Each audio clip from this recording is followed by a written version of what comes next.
Review ബോംബിങ്ങിനെതിരെ എന്ത് ചെയ്യാമെന്ന കാര്യത്തിൽ സംസ്ഥാന പോലീസ് ഹൈക്കോടതിയിൽ ഒരു റിപ്പോർട്ട് സമർപ്പിച്ചിരുന്നു. അതിന്റെ ഭാഗമായാണ് ഇപ്പോൾ പുതിയൊരു അന്വേഷണ സംഘം രൂപീകരിച്ചിരിക്കുന്നത്. സിനിമകൾ കൊള്ളാത്തോണ്ട് പരാജയപ്പെടുന്നു, അത് വേറെ ആരുടെയും തലയിൽ വെക്കുക എന്നുള്ളതാണ്. ഒരു തീരെ അപ്ഡേഷൻ ഇല്ലാത്ത ഒരു director and script writer review പറഞ്ഞാൽ ഭയങ്കര പ്രശ്നമാണെന്ന് തോന്നുന്നു. എന്നോട് പറയാൻ നിൽക്കില്ല.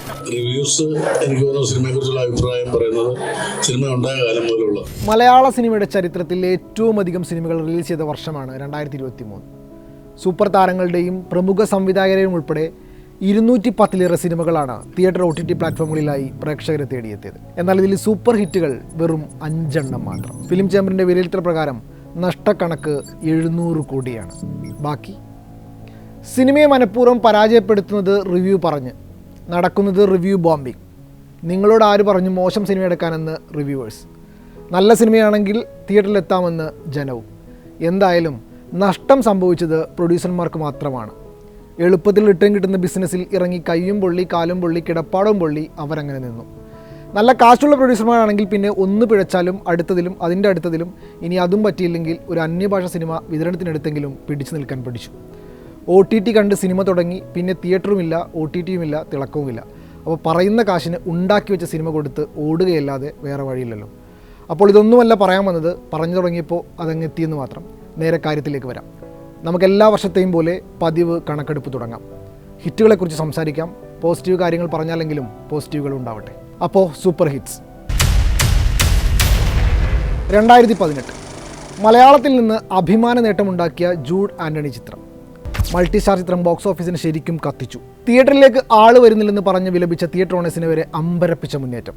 26 കോടി മുതൽ മുടക്കിലെടുത്ത ചിത്രം 200 കോടിക്കടുത്ത് ബോക്സ് ഓഫീസിൽ നിന്ന് വാരിക്കൂട്ടിയെന്നാണ് റിപ്പോർട്ട്. RDX നല്ല തിരക്കഥ, അത് നന്നായി മേക്ക് ചെയ്യുക, അഭിനേതാക്കൾ കിടിലമായി പെർഫോം ചെയ്യുക, ടെക്നിക്കൽ ക്വാളിറ്റിയിൽ മികച്ചു നിൽക്കുക, സിനിമക്ക് ആള് കയറും. അതിൻ്റെ ഏറ്റവും മികച്ച ഉദാഹരണമാണ് നവാസ് ഹിദായത്ത് എന്ന പുതുമുഖ സംവിധായകൻ്റെ RDX.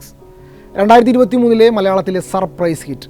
അടുത്ത കാലത്തൊന്നും ഇങ്ങനെയൊരു ആക്ഷൻ ഇമോഷണൽ ഡ്രാമ കണ്ടിട്ടില്ലെന്ന് കാണികൾ ഒന്നടങ്കം പറഞ്ഞു. അവസാനം പിള്ളേര് എല്ലാവരും കൂടി അടിച്ചു നേടിയത് 100 കോടി ക്ലബ്.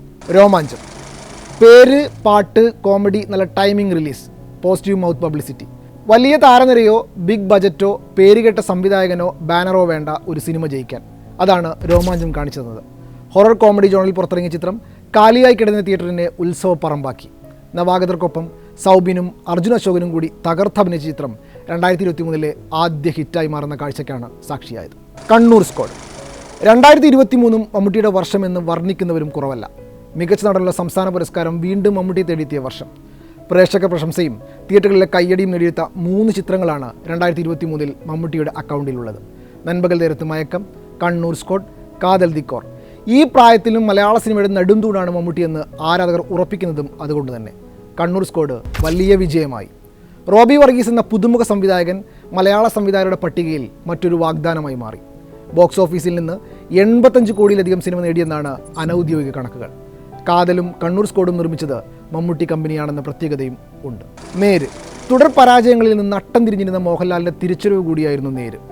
ജീത്തു മോഹൻലാൽ കൂട്ടുകെട്ടിൽ പിറന്ന ചിത്രം 2023 അവസാനത്തിലെത്തി തിയേറ്ററിൽ ആളെ കയറ്റി ഞെട്ടിച്ചു. കോട്ടൂൺ ഡ്രാമ ജോണിൽ ഒരുങ്ങിയ ചിത്രം കുടുംബങ്ങളെ വീണ്ടും തിയേറ്ററിലെത്തിച്ചു. മോഹൻലാലും ആരാധകരും ഹാപ്പി. ഹിറ്റുകൾ: ലിജോ മമ്മൂട്ടി കൂട്ടുകെട്ടിൽ പിറന്ന നൻപകൽ നേരത്ത് മയക്കം, സുധി മാഡിസന്റെ നൈമർ, നിഖിൽ മുരളിയുടെ പ്രണയവിലാസം, അഖിൽ സത്യൻ്റെ പാച്ചുവും അത്ഭുത വിളക്കും, ഗണേശ് രാജിൻ്റെ പൂക്കാലം, അരുൺ വർമ്മയുടെ ഗരുഡൻ, നിധി സഹദേവിൻ്റെ ഫാലിമി, ജിയോ ബേബി ചിത്രം കാതൽ, സ്റ്റെഫി സേവ്യറിൻ്റെ മധുര മനോഹരമോഹം എന്നിവയാണ് പ്രൊഡ്യൂസർമാർക്ക് ലാഭമുണ്ടാക്കി കൊടുത്ത 2023 മറ്റു ചിത്രങ്ങൾ. അന്യഭാഷാ ചിത്രങ്ങൾ കേരളത്തിൽ വലിയ നേട്ടങ്ങൾ ഉണ്ടാക്കിയ വർഷം കൂടിയായിരുന്നു 2023. വിജയ് ചിത്രങ്ങൾ എപ്പോഴും ഇനീഷ്യൽ കളക്ഷനിൽ മുന്നേറ്റം ഉണ്ടാക്കാറുണ്ട്. എന്നാൽ 2023 വിജയ്ക്കൊപ്പം രജനിയും ഷാരൂഖും വിശാലും പ്രഭാസുമെല്ലാം ഇവിടെ നിന്ന് പണം വാരിപ്പോയി. 20 കോടിയിലധികം ഷെയർ നേടിയ രജനീകാന്ത് ചിത്രം ജയിലറാണ് കേരള ബോക്സ് ഓഫീസിൽ ഏറ്റവും വലിയ തൂക്കിയടി നടത്തിയ മറുനാടൻ ചിത്രം. 2ാം സ്ഥാനത്ത് ഇളയ ദളപതിയുണ്ട്. ലിയോ വലിയ രീതിയിൽ തന്നെ മലയാള മണ്ണിലും സ്വീകരിക്കപ്പെട്ടു. ജിഗർദണ്ഡ XX, ജവാൻ, പഠാൻ എന്നീ ചിത്രങ്ങളും മലയാളി പ്രേക്ഷകർ തിയേറ്ററിൽ വലിയ ആഘോഷമാക്കി. മാർക്ക് ആൻ്റണി, സലാർ, പോർത്തൊഴിൽ, അനിമൽ എന്നീ ചിത്രങ്ങളും കേരള ബോക്സ് ഓഫീസിൽ നിന്ന് പണം വാരി. മലയാള സിനിമയുടെ അന്താരാഷ്ട്ര നേട്ടങ്ങൾ: ഇന്ത്യയുടെ ഔദ്യോഗിക ഓസ്കാർ എൻട്രിയായി 2018 തിരഞ്ഞെടുക്കപ്പെട്ടു. മികച്ച ഏഷ്യൻ നടനുള്ള സെപ്റ്റിമേസ അവാർഡ് നേടി ടോവിനോ. എസ്റ്റോണിയയിൽ നടന്ന 27ാമത് Tallinn black nights international film ഫെസ്റ്റിവലിൽ ആദ്യമായി പ്രദർശിപ്പിച്ച മലയാള ചിത്രമായി ഡോക്ടർ ബിജുവിൻ്റെ അദൃശ്യജാലകങ്ങൾ. തടവെന്ന ചിത്രത്തിലൂടെ കേരള ഇന്റർനാഷണൽ ഫിലിം ഫെസ്റ്റിവലിൽ നവാഗത സംവിധായകനുള്ള രജത ചകോരം നേടി ഫാസിൽ റസാഖ്. സംവിധായകൻ ആനന്ദ് ഏകർഷിയുടെ ആട്ടം മികച്ച മലയാള ചിത്രത്തിനുള്ള നെറ്റ്പേക്ക് അവാർഡും, ശ്രുതി ശരൺ സംവിധാനം ചെയ്ത B32 മുതൽ 44 വരെ നവാഗത സംവിധായകനുള്ള ഫിപ്രസി അവാർഡും നേടി. പ്രസന്ന വിധാനാകെ സംവിധാനം ചെയ്ത പാരഡൈസ് 2023 ബുസാൻ ഇന്റർനാഷണൽ ഫിലിം ഫെസ്റ്റിവലിൽ കിം ജിസോക് അവാർഡും സ്വന്തമാക്കി. വലിയ പ്രതീക്ഷയോടെ എത്തി ബോക്സ് ഓഫീസിൽ മൂക്കും കുത്തി വീണ ചിത്രങ്ങളുടെ നീണ്ട നിര ഉണ്ടായ വർഷം കൂടിയായിരുന്നു 2023. അത് ഏതൊക്കെയാണെന്ന് ഒന്ന് എളുപ്പത്തിൽ നോക്കാം. കിങ് ഓഫ് കൊത്ത. വലിയ ഹൈപ്പിലെത്തിയ ദുൽഖർ ചിത്രം തകർന്നടിയുന്ന കാഴ്ചക്കാണ് 2023 സാക്ഷിയായത്. അഭിലാഷ് ജോഷിയുടെ സംവിധാനത്തിൽ പുറത്തിറങ്ങിയ കിങ് ഓഫ് കൊത്തയ്ക്ക് പ്രതീക്ഷിച്ചതിൻ്റെ അയലത്ത് പോലും എത്താനായില്ല. കണ്ടുമറക്കാത്ത ഗ്യാങ്സ്റ്റർ ചിത്രങ്ങളുടെ ടെംപ്ലേറ്റിൻ്റെ ആവർത്തനമാണെന്ന വിമർശനമാണ് കിങ് ഓഫ് കൊത്ത നേരിട്ടത്. വലിയ പ്രതീക്ഷയോടെ എത്തി തകർന്നു വീണ മറ്റൊരു ചിത്രം മമ്മൂട്ടി നായകനെത്തിയ ക്രിസ്റ്റഫർ ആയിരുന്നു. ബി ഉണ്ണികൃഷ്ണൻ ഉദയകൃഷ്ണനെ കൂട്ടുപിടിച്ച് തുടർച്ചയായി 2ാം വർഷവും പടക്കം പൊട്ടിച്ചു. ക്രിസ്റ്റഫർ തിയേറ്ററിൽ തോക്ക് താഴെ വെച്ച് തോൽവി സമ്മതിച്ചു. ആറാട്ടും മോൺസ്റ്ററും കൊണ്ടൊന്നും തീരാതെ എലോണുമായി വീണ്ടും വന്ന് മോഹൻലാൽ നിരാശ സമ്മാനിച്ചതും 2023 ചിത്രം ബോക്സ് ഓഫീസിൽ തകർന്നു വീണു. തിരിച്ചു വരാൻ ഫാൻസ് കണ്ണിൽ എണ്ണ ഒഴിച്ച് കാത്തിരുന്നിട്ടും തിരിച്ചു വരില്ലെന്ന വാശിയുള്ളതുപോലെയായിരുന്നു മോഹൻലാലിന്. പക്ഷേ അവസാനം ജീത്ത് കൊടുത്ത കൈപിടിച്ച് നേരാണേ മോഹൻലാൽ കയറി വന്നു. മോഹൻലാലിനെ പോലെയാണ് നിവിൻ്റെ കരിയറും. ഒരു ഹിറ്റ് എത്തി നോക്കിയിട്ട് കാലം എത്രയായെന്ന് നിവിന് പോലും മറന്നുപോയിട്ടുണ്ടാവും. 2023 പടവെട്ടും മഹാവീര്യരും തുറമുഖവും സാറ്റർഡേ നൈറ്റും ബോക്സ് ഓഫീസിൽ തകർന്നു വീണു. ഫാൻസൊക്കെ പത്തി താഴ്ത്തി മാളത്തിലൊളിച്ചു. ഹനീഫ് അദിന് ചിത്രം ബോസാൻകോ പ്രതീക്ഷിച്ചതിൻ്റെ 7 അയലത്ത് പോലും എത്തിയില്ല. ഹേസ്റ്റ് സിനിമകളിലെ ചില പ്രസിദ്ധമായ രംഗങ്ങളുടെ ടിപ്പിക്കൽ സൈക്കോപാത്ത് വില്ലന്മാരുടെ ഒക്കെ മാഷപ്പായി ആ സിനിമ നിരാശപ്പെടുത്തി. ഇനിയൊരു തിരിച്ചറിവ് ഇല്ല ഉണ്ണി എന്ന അവസ്ഥയാണ് ദിലീപിന്. അവിടെയും വില്ലനായത് ഉദയകൃഷ്ണയാണ്. ബാന്ദ്രയാണ് 2023 ഡിസാസ്റ്ററുകളിൽ ടോപ്പ് 1.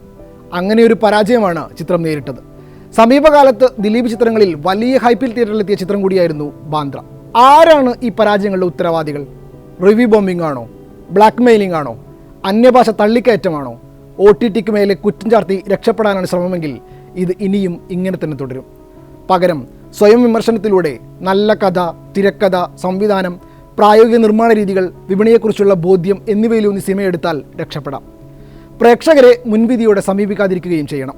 OTT സാറ്റലൈറ്റ് ബിസിനസ് ഉണ്ടെന്ന് മോഹിപ്പിച്ച് നിർമ്മാതാക്കളെ കറക്കി സിനിമയെടുക്കുന്ന പ്രവണത ഇപ്പോഴും ഉണ്ടെന്ന് പറയുന്നത് സിനിമക്കുള്ളിൽ നിന്നുള്ളവർ തന്നെയാണ്.